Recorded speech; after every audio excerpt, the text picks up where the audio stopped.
Welcome into MIAA Saturday. I'm Harry Loomis. And I'm Calvin Silvers. The second half of the MIAA football season kicks off with Week 6 here tonight. We start with Thursday night's rivalry showdown between Central Oklahoma and Northeastern.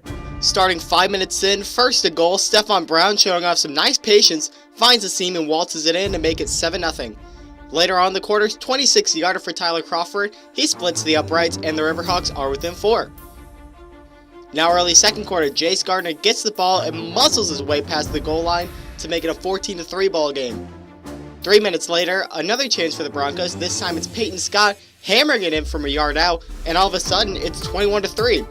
Riverhawks with the ball now. Grant Elrick's pass gets deflected and intercepted by Dylan Buckeye. Smooth sailing into the end zone. The Broncos score 3 touchdowns in just over 4 minutes to make it a 28-3 game. Late second quarter, Elrick with a great ball to Mark Wheelan. He loses his shoe, but he makes the grab for a touchdown. Riverhawks go to halftime down 28-9. Early third now, and Brown cuts through the defense and goes right for an easy score. His second of the night makes it 34-9. Later on, Keats Calhoun in trouble, rolls left and throws up a prayer, and it's Kilo Andrew wide open with the answer and the score. It's just been that kind of night for the Broncos, 42-9. Fourth quarter, Tyler Pauly gets the block and makes a beeline straight to the goal line, and the Broncos, 253 rushing yards in this contest. They win the President's Cup 49-9. Now switching over to last week's games, we start with Pittsburgh State versus Missouri Southern. The Lions finally found the end zone in the fourth quarter after 3 straight field goals. Running back Josh Mercer decides to go to the weak side, putting his shoulder pads down and putting the Lions up 16-10. Down by 3 with 4 minutes and 58 seconds remaining in the contest, Gorillas quarterback Max Sexton quickly fakes the handoff, slings the ball over to Christian Carter, who uses a slight stiff arm to break free into the end zone, securing a 20-16 Gorilla win in the Miners Bowl. Washburn at Emporia State. First quarter, Peter Offel gets the pass and breaks the pylon from 11 yards out to go up 10-7. Later on, Braden Gleason with a screen pass to Billy Ross Jr., and he beats all the Ichabod's defenders in his 63-yard foot race to the house. Hornets would go on to win this one 35-28. Taking a peek at Northwest Missouri at Missouri Western, the first points came within 5 minutes of the contest off a controversial call. The ball comes off of Bearcat quarterback Mike Hohensy's hands, bounces off a few players. It was then picked up by Brandon Johnson for a 56-yard touchdown. It was all Bearcats after, however, and Hohensee this time delivers his pass to his intended target, which happened to be Imani Donadell, who creates separation from the safety on a corner route and helps propel the Bearcats to a 30-7 victory. Lincoln playing Central Oklahoma. Zamar Brake, this guy's a big arm, and he shows it off on this play, finding Winston Osmer, who blows by the defense for a 65-yard score to make it 14-6. Later on, some trickery for the Broncos. Quarterback Keats Calhoun with the backwards pass to Josh Moore, who finds Marquise King wide open. He's never going to have it easier than that. That's 57 yards to the house. One of 4 touchdowns in the quarter. Broncos take this one 69-28. We end with Nebraska Kearney at Fort Hays State, where the Lopers were looking to remain undefeated and started off hot as running back Damian Kierans takes a handoff, gets hit in the legs, but has enough balance to land in the end zone, pushing the lead 21-0. But I hope the fans had not left yet as the Tigers rallied down 21-0. Keelan Chapman takes the handoff to the right, and nothing was stopping him as he bulldozes his way to the end zone, securing a 42-35 Tigers victory. Northeastern hosting the Mules. First quarter, second and goal. Grant Elrick rolls right and finds Mark Wheelan wide open in the end zone. They go 76 yards in 7 plays to make it 13-7. Central Missouri was quick to answer. Quarterback Logan Twehous with all sorts of time fires a strike to Arkell Smith. That is a 29-yard touchdown, and that is a Mules winner as they take it 41-10. Now here's a look at the standings coming into today. Northwest sits alone at the top, while Nebraska Kearney and Pitt State are right there with 4-1. Emporia State, Fort Hays, and Washburn sit 3-2. Central Oklahoma is at 3-3, with Missouri Western at 2-3. Northeastern sits 2-4. Missouri Southern, Central Missouri, and Lincoln round things out. A lot of great football was played this week, but only a select few can be recognized as the best. We had 2 recipients for the Mammoth Turf Offensive Player of the Week. The first being Fort Hays quarterback Chance Fuller. Fuller rallied his team as they were down 21-0 to 12th-ranked Nebraska Kearney in the first half. Fuller and the Tigers had touchdowns on an unbelievable 6 straight drives in the second half, with Fuller going 13 for 16 for 239 yards in the final 30 minutes of play. Fuller finished with 345 passing yards and 3 touchdowns, while also rushing for 38 yards to finish with 383 yards of total offense. The other recipient of the Mammoth Turf Offensive Co-Player of the Week was Logan Twehous of Central Missouri. Have a day, Logan, as he went 28 for 34 with 405 passing yards, a career high, and tallied 5 touchdown passes. He also helped the Mules to their first win of the season over Northeastern. Luckily, I had a chance to sit down with Logan as he discussed receiving the honor, and he gave some more insight into the Mules offense. I'm here with Logan Twehous, the quarterback for Central Missouri. Logan, how are you doing? Good, really good. How are you? Oh, I'm doing fantastic. First question for you, and I think it's something that we all just need to talk about right off the bat. This is your first time receiving a MIAA Athlete of the Week honor in your career. What does receiving such an honor mean to you? It means a lot. I think the top thing is it just means that all that work that I put in, it wasn't for nothing. I've had a really long journey. For those who don't know, this is my 7th fall in the MIAA, medical red shirt, and then COVID year. And so to be able to just see all that hard work pay off, it feels really good. Yeah, and talking about hard work paying off, you also helped your team grab its first win of the season. You went 28 for 34 with a career high 405 passing yards and 5 touchdowns. That is a crazy stat line right there. What does the win do for you and your team's confidence and mentality moving forward? I definitely think it gives us a lot of confidence. I think we all know that the product that we put on the field the first couple of weeks weren't who we are as a team, and to be able to kind of put it all together for a game and see what we can be gives us a lot of confidence moving ahead in this season.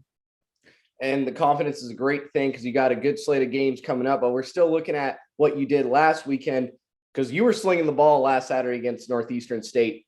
What allowed for this to happen? Were you feeling confident before the game and in the game? Was the play calling catered to your style? Was it something else? What allowed you just to go crazy on Saturday against Northeastern State? I just think it was a perfect combination of the offensive line blocking really well. We didn't have a single sack. The receivers were all getting open. And then, like you said, I mean, the play calling was perfect. I think it was just a perfect storm, everything working together. I'm always confident going into every game. I think we prepare well enough. We watch enough film, and we have the talent to do it against pretty much anybody. But it was nice just to put it together and get the first win of the season.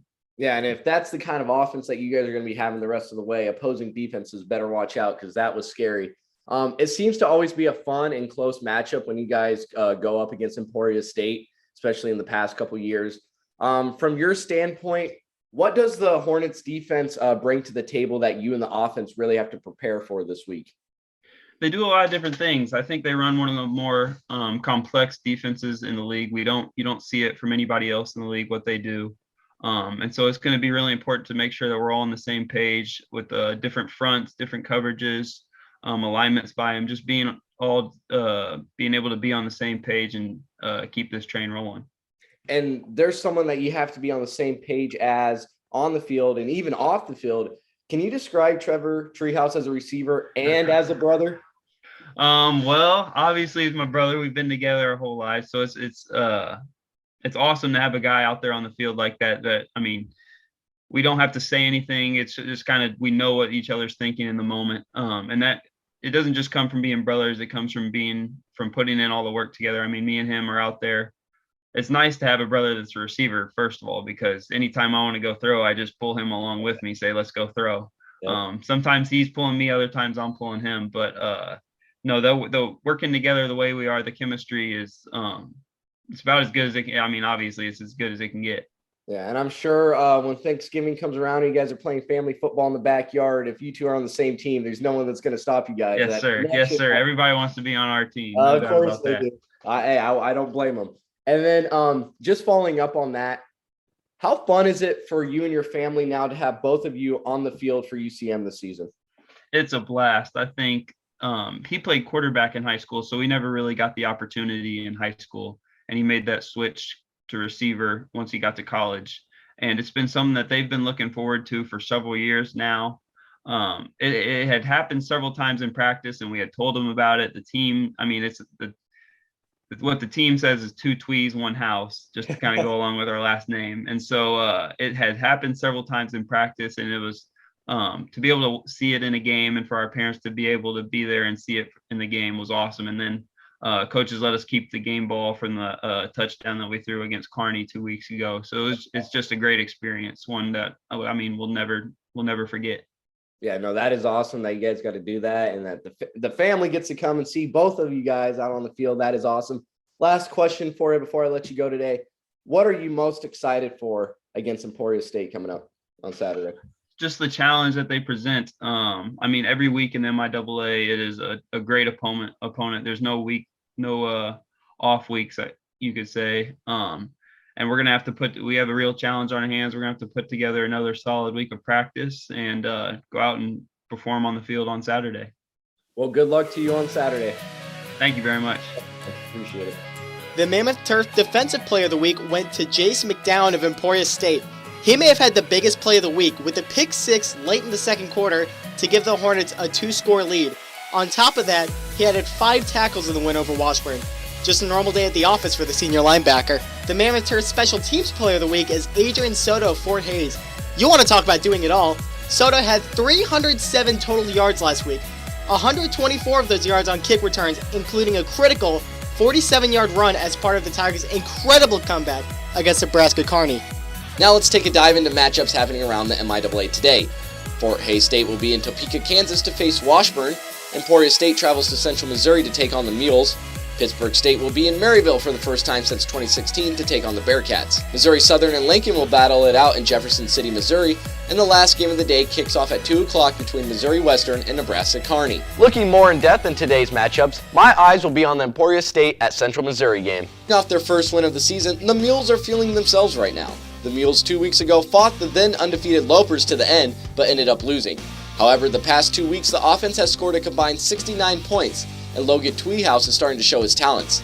The key for the Mules will be to give all the green lights to Twehous. The Emporia State offense is no joke, and we can expect a shootout. If the Mules want to win, let Twehous sling it down the field. For Emporia State, the defense will be on high alert this weekend. The Hornets have not held a team under 21 points since its Week 2 matchup. From Week 2 to the present, the Hornets defense has given up 119 combined points. If Emporia State can't keep the Mules at bay, Twehous could make a case for being Player of the Week again. I've got my eyes in Maryville. It's the Gorillas of Pittsburgh State taking on the Northwest Missouri Bearcats. This game is going to be fun. We know how good Max Sexton and that offense has been this year, but they're going to get their biggest challenge of the year. The Bearcats defense is allowing 5 points a game, just 33 yards on the ground a night. The Gorillas have to make their living in the air, but Saxon will have to get it out in a hurry. The Bearcats have 11 sacks this year, and you don't want to give that team any momentum. With how loud that place gets going, losing yardage like that is going to kill a team's drive before they even get started. And for Northwest, they know they're going to score. The Bearcats average 223 rushing yards a game and face a defense that allows 132 on the ground per week. That part of the game is set. The defense has been nothing short of spectacular through the first 5 weeks. It's going to have to remain that way in this one. The home crowd is going to be electric like always, and what better way to celebrate Military Appreciation Night than by defending home field? And now it's time for this week's Sponsor Spotlight.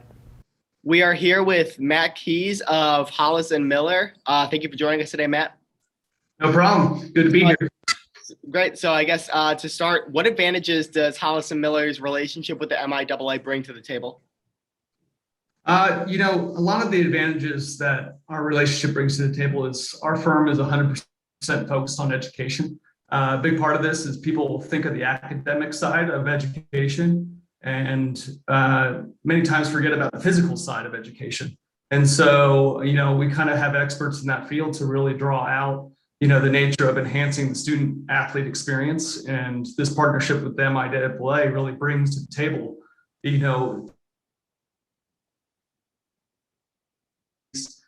spaces for these athletes. And so the MIAA helps us with that. That's great. Because student athlete, the student always comes first. So that's a great relationship we got going on there. What are some of the projects that you've worked on that the MIAA fans might be able to recognize?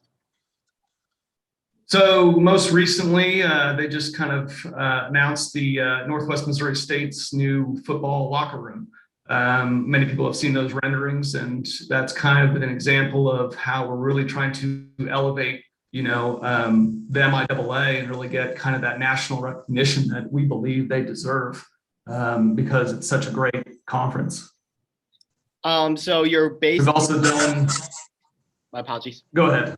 Sorry. Go ahead. We've also done some, marketing work behind the scenes with Fort Hays State. I don't know if that's public yet, so we may not be showing any of that, but we've been working with Curtis over there at Fort Hays State on some facility improvements. And so really having a lot of great discussions with all the ADs within the conference. Great. So some breaking news there for Fort Hays. You're based in Kansas City. So what does it mean to be able to work so closely with a conference who has a member footprint so local to the area? So, I mean, the beauty for us is that we're really locally focused. A lot of the work that we do is right here in the Kansas City area. We have an office in Castle Rock, Colorado as well. But ultimately, what the MIAA offers us is, we have a strong balance of, professional life versus your personal life and family.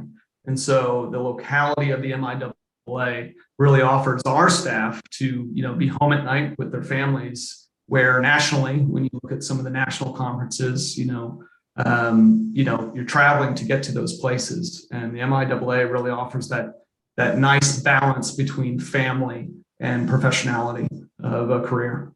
So it's kind of the best of both worlds there. So that's pretty. It really is. So, yeah. So are there any other projects that you and your firm are working on that you're in particular proud of?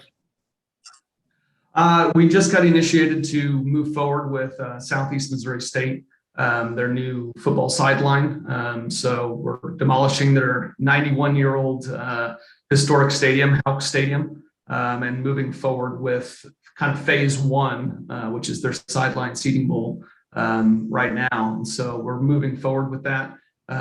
Really, exciting. It's an aggressive timeline, trying to help Brady, the athletic director over there, try to get in before the 2022 football season. So really helping them out. We got a rock star design team on that right now. And so we're really pushing forward. Really proud of that. Northwest Missouri State, we continue to do work with them. I'm really proud of that football locker room, as a lot of people have seen, and we think people are pretty happy with it. And so we're also, looking at future phases for Northwest Missouri State. And so we're really proud of that, because we're kind of, we care, we're passionate about this market. And I think a lot of people feel that when we have discussions about it. Well, that's great. I've seen those Northwest locker rooms, and they're just amazing. Makes me wish I was a football player in a bit. So, so thank you for taking the time to join us today. For fans of the show, how could they look up Hollis+Miller? Do you have a website or anything for them to find more information? Yeah, just go to hollis+miller.com or just Google Hollis+Miller.